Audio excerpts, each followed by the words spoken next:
that the Kenya National Union of Nurses has been pursuing the full implementation of the negotiated agreement entered on 2nd November 2017 between the two levels of government and this union. This was in terms of the enhanced nursing service allowance and uniform allowance. We want to report that that agreement has not been fully implemented by the two levels of government, apart from 3 county government that I'll mention as we proceed with the press conference.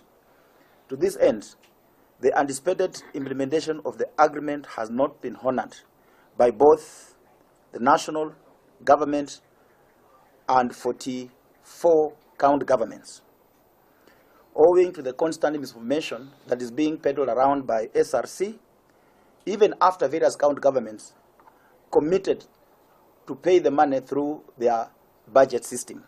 Autonomous county government now stands paraded for nursing services disruption from the period beginning 4th February 2019, should they fail to honor the implementation of the return to work agreement signed on November 2nd, 2017. The following are the said county government employees, government employers, not employees, government employers that will begin the strike beginning 4th February 2019, which is on Monday. The strike notices has been issued to individual employers within the government.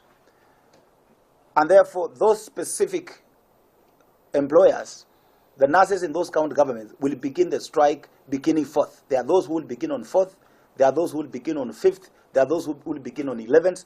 But what we know from 4th January, which is 4th February, which is next week on Monday, nurses will begin the strike in the following county governments: